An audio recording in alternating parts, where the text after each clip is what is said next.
There's a lot of misinformation about the top meta lifestaff builds, so let's talk about what is actually being used by the top players. Before I get into each build, there is something to know about the lifestaff. There are 10 skill points that are mandatory to take no matter which build you play. Sacred Ground and each passive I have selected are core to the lifestaff, and not taking them will hinder your gameplay. Sacred Ground is the core lifestaff ability in all content, PvE, PvP, everything. It is a small AoE heal circle that your team can fight within.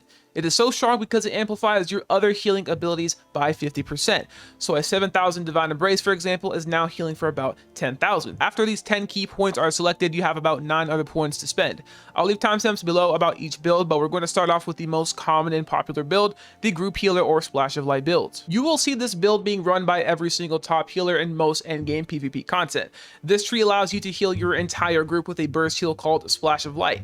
It's group wide, has a range of 25 meters, and also cleanses 1 debuff per ally. Divine Embrace is the standard single target heal in Neural Aeternum. It chain heals up to 2 nearby allies and resets the cooldown of this ability when healing a target below half HP. You have to take this as a healer unless you're playing AoE healer. Unfortunately, there is just no better option. Another group heal build option is the double single target or DST build. This is by far the best build to keep up a single person or a group of 3. It has no AoE heals or group heals outside of Sacred Ground and relies on your ability to cast each single target heal. It's one of the hardest builds to master, but also one of the most satisfying. Light's Embrace also gives 25 flat stamina when healing a target and movement speed to your ally. Passives such as Spirit United right here and Sacred Protection on the bottom left also increase the base healing of Light's Embrace. For the big pumpers out there, I have a build for you. This build consists of using Orb of Protection, the Beacon, and Sacred Ground. Orb of Protection applies a heal over time effect and a fortify bonus. Fully upgraded, this ability also applies to all allies within 3 meters, and Beacon is our big AoE healing cooldown. Ideally, we want to aim our Beacon and Sacred together, so Beacon has that 50% healing increase from Sacred Ground. To get max value out of this setup, you have to maximize your Intensify uptime. As an AoE healer, you are super safe as you can play back and not have to worry about following your team around to single target heal them. This allows you to heavy attack for the Intensify bonus, which will increase your outgoing healing. You lose all Intensify stacks when swapping weapons, which is why we don't take it on other healer builds. But as an AoE healer, you are relatively safe, so you can actually get a lot of value out of this talent. Lastly, my personal favorite build. This is known as the hybrid build because it combines Beacon and Sacred Ground for AoE heals while using Divine Embrace for that big single target heal. It's not seen or used as much in the top level of PvP anymore, but I still run this personally in OPR or open world when I'm playing solo. I think it simply has too much value when playing alone, and this build is what I would recommend for most players. If you hit max level and you're wondering what to gear up for, I'm going to show you right now. I'm going to show you what a best in slot guide looks like, and then we're going to move on to a more realistic 700 gear score pre-BIS version. Starting off with the attributes, we have to have 350 focus. No more, no less. Past 350 focus, the diminishing return starts kicking in. After hitting 350 focus, just slam all of your points in Constitution. I included the 10 best lifestaff, passives, and skills to have here. I'm not going to update it with Divine Embrace or Beacon or the other abilities. I just did a video guide on that, and I want you just to remember that these are the 10 key passives to have. I also have the Hatchet Tree here. I'm not going to go too in-depth in these side weapons just yet. We're going to talk about combos and how to play in a little bit here. The New World developers blessed us healers with insane new gear to grab. So the Silken Lithium drops from the Elite Trial. It is in Brimstone Sands. It comes with Thrust Conditioning, Savior, and you can put Enchanted Ward on here. Enchanted Ward / Conditioning are very common themes in my builds because they are just the best perks in the game. So moving on to Featherweight, this is the best damage mitigation artifact in the game for light armor players. Because Featherweight is weightless, it allows us to wear heavy pieces.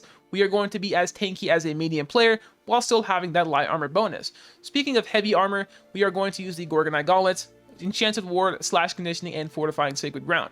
We need to make sure that one of our armor pieces has Fortifying Sacred Ground on it. It's going to increase the tankiness of all of our allies.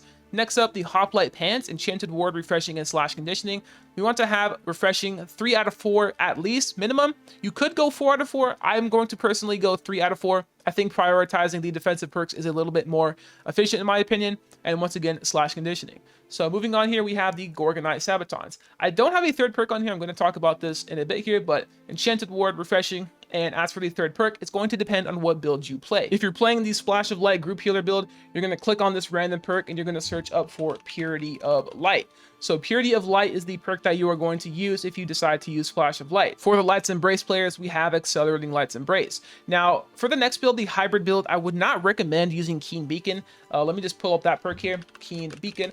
I would not recommend using this. I don't think it's that good in PvP. If anything, you'd probably rather have slash conditioning. So if the beacon hybrid build is going to be the build that you want to prioritize, I would highly recommend, instead of Keen Beacon, just using slash conditioning. For the amulet, the best option is going to be the Hoplite amulet. It comes with health and unimpeded. Unimpeded is a new perk that came within Aeternum. The potency of slows on you are reduced by 30% as long as you have not been exhausted within the last 10 seconds.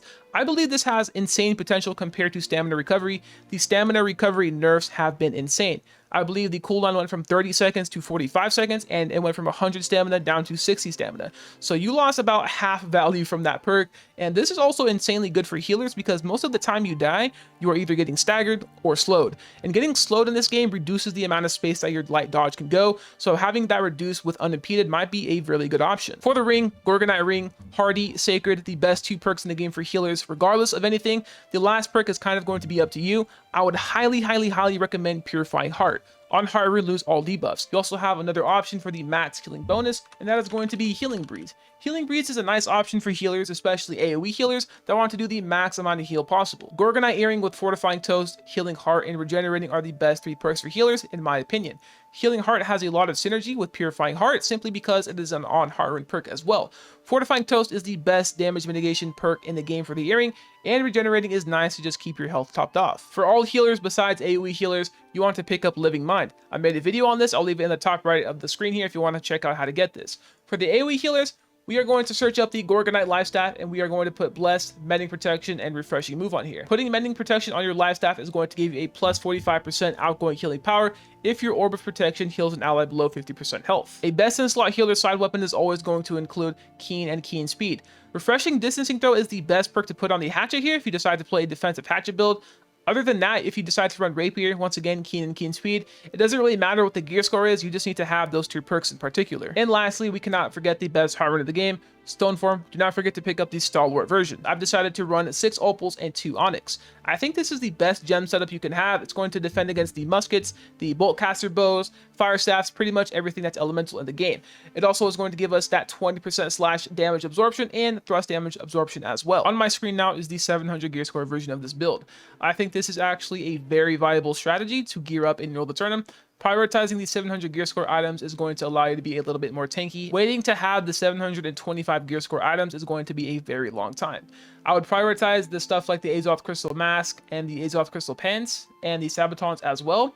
These items have Enchanted Ward and Refreshing locked onto them, and the third perk is going to be, similar to the last build that we just talked about. Every single item here you can farm. You don't have to buy it, you can farm it. The only thing you do have to use is Chromatic Seals to upgrade it. I'm going to leave a link down in the comment section below to take you to the neural database so you can search up the gear and farm it yourself. The side weapon meta for healers has changed in Neural Aeternum. Rapier used to be the best side weapon to wear with Life Staff. Now I believe it's Hatchet. Let's explain why. So the Hatchet has a lot of speed with Berserk and Torrents. Let me just cast these abilities here. Look how fast we run. Compared to the Rapier is all about evading. And right now you cannot really evade all of the light melees attacking you. Great swords, great axes, literally every single melee class is homing onto your character. Like this, right? Like you can just launch at targets like that. It's really annoying. So the reason why we use Berserk and Torrents for the speed, but we also have a Social D. So Social D is going to root the target and also give us a haste bonus. Let me open up my Hatchet tree here. Where's that here? So quick power, if Social D hits a target with an active debuff, gain haste, increasing your movement speed by 20% for 6 seconds. Depending on the game mode that you are playing in, a lot of players are already going to have this debuff on them, so casting Social D is also going to give you another haste bonus. If you find that the Hatchet is too hard for you to use or you're not liking it, the Rapier is going to be your best option. Let's talk about why it is also the second best option. Evade is going to make you invulnerable when you cast this ability. It also gives you stamina when you evade through an attack, and it also gives you movement speed when you evade through an attack. We have abilities like Riposte, which is going to counter and stagger and stun the target. It also makes you invulnerable after casting the Riposte. We also have Fledge. This is going to be our escape tool. All of these abilities together make for a really great escape weapon. Like I said before though, the problem with Rapier is that a lot of light melees are able to catch up to you. SNS Hatchet players have the Berserk with Hatchet, of course. They have Leaping Strike. So much slows and engage. It is really annoying. I would highly recommend playing with the Hatchet. You can always go back to the Rapier if you like it. And that about wraps it up. If you have any questions, don't forget to leave it down in the comment section below. I'll catch you all in the next one. Peace, baby.